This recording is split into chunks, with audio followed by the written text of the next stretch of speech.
devant les événements historiques en cours qui bouleversent l'ordre mondial.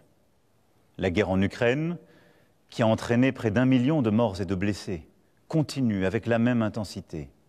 Les États-Unis d'Amérique, notre allié, ont changé leur position sur cette guerre, soutiennent moins l'Ukraine et laissent planer le doute sur la suite. Dans le même temps, les mêmes États-Unis d'Amérique entendent imposer des tarifs douaniers aux produits venant d'Europe. Enfin, le monde continue d'être sans cesse plus brutal et la menace terroriste ne faiblit pas. Au total, notre prospérité et notre sécurité sont devenues plus incertaines et il faut bien le dire, nous rentrons dans une nouvelle ère. La guerre en Ukraine dure maintenant depuis plus de 3 ans. Nous avons, dès le premier jour, décidé de soutenir l'Ukraine et de sanctionner la Russie. Et nous avons bien fait, car c'est non seulement le peuple ukrainien qui lutte avec courage pour sa liberté, mais c'est aussi notre sécurité qui est menacée. En effet, si un pays peut envahir impunément son voisin en Europe, alors personne ne peut plus être sûr de rien. Et c'est la loi du plus fort qui s'applique, et la paix ne peut plus être garantie sur notre continent même. L'histoire nous l'a enseigné. Au-delà de l'Ukraine, la menace russe est là et touche les pays d'Europe, nous touche. La Russie a déjà fait du conflit ukrainien un conflit mondial. Elle a mobilisé sur notre continent des soldats nord-coréens, des équipements iraniens, tout en aidant ces pays à s'armer davantage.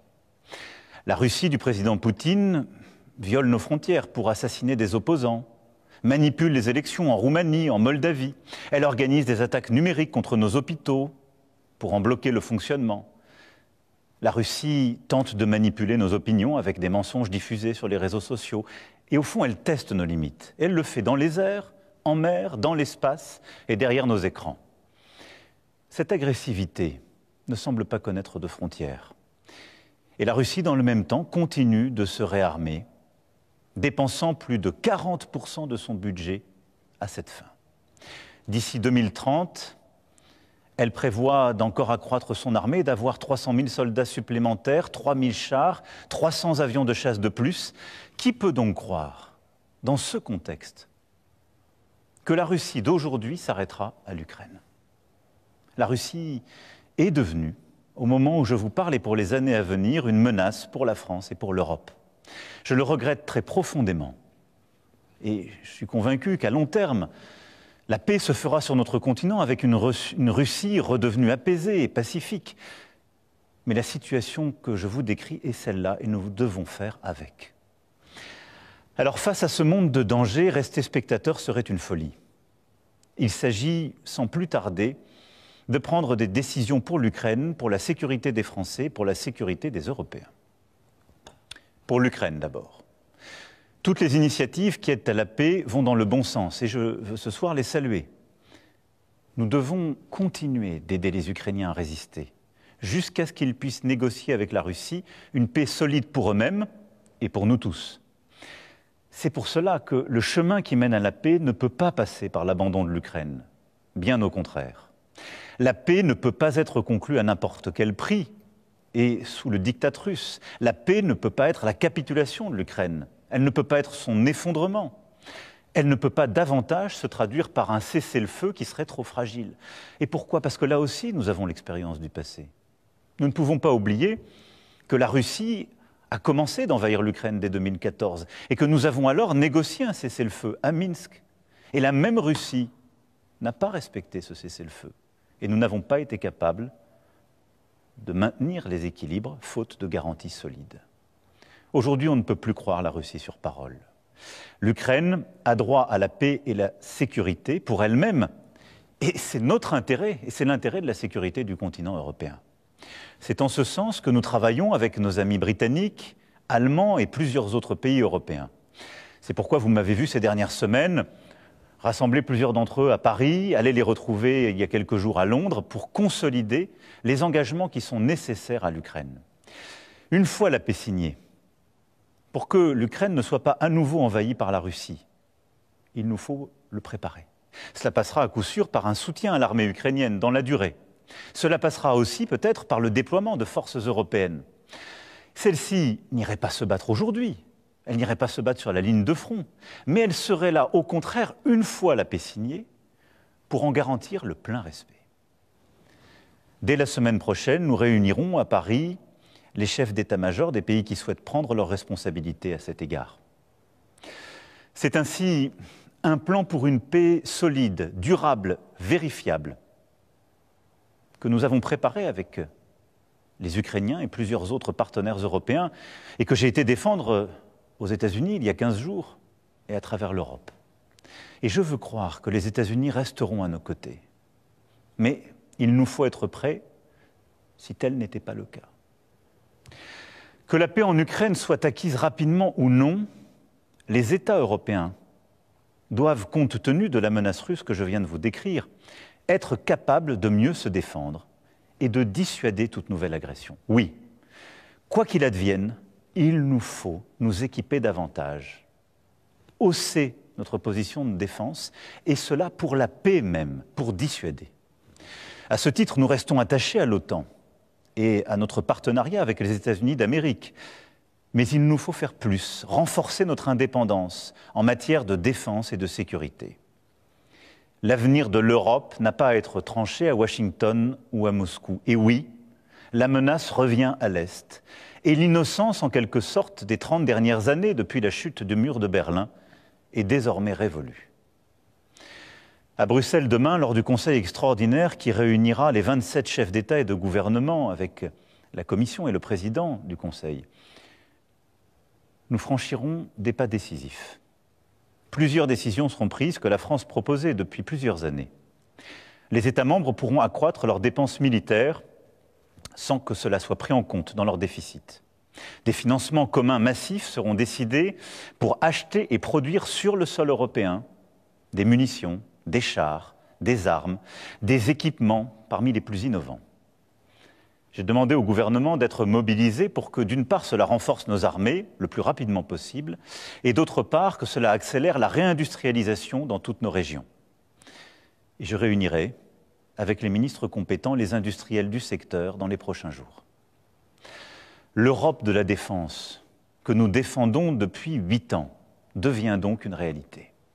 Cela veut dire des pays européens davantage prêts à se défendre et à se protéger, qui produisent ensemble les équipements dont ils ont besoin sur leur sol, qui sont prêts à davantage coopérer, à réduire leur dépendance à l'égard du reste du monde. Et c'est une bonne chose.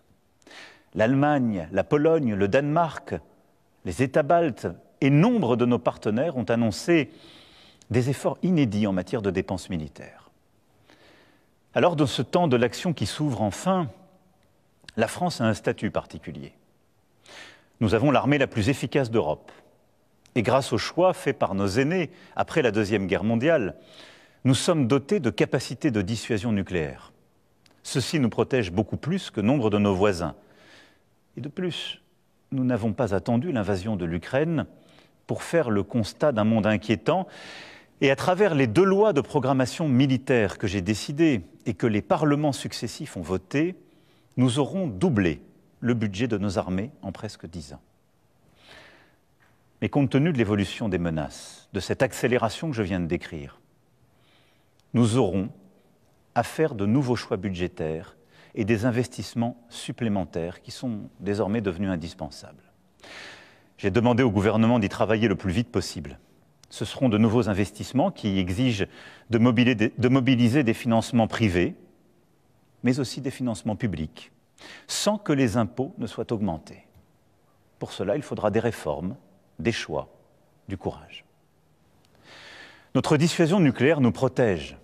Elle est complète, souveraine, française de bout en bout. Elle a, depuis 1964, de manière explicite, toujours joué un rôle dans la préservation de la paix et de la sécurité en Europe. Mais répondant à l'appel historique du futur chancelier allemand, j'ai décidé d'ouvrir le débat stratégique sur la protection par notre dissuasion de nos alliés du continent européen. Quoi qu'il arrive, la décision a toujours été et restera entre les mains du président de la République, chef des armées. Maîtriser notre destin, devenir plus indépendant, nous devons y œuvrer au plan militaire, mais aussi au plan économique, Oui, l'indépendance économique, technologique, industrielle et financière sont des nécessités. Nous devons aussi nous préparer à ce que les États-Unis décident de tarifs douaniers sur les marchandises européennes, comme ils viennent de le confirmer à l'encontre du Canada et du Mexique.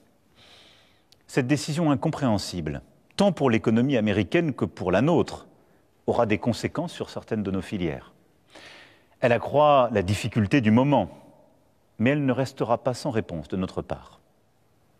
Alors, tout en préparant la riposte, avec nos collègues européens, nous continuerons, comme je l'ai fait voilà 15 jours, à tout tenter pour convaincre que cette décision nous ferait du mal à tous.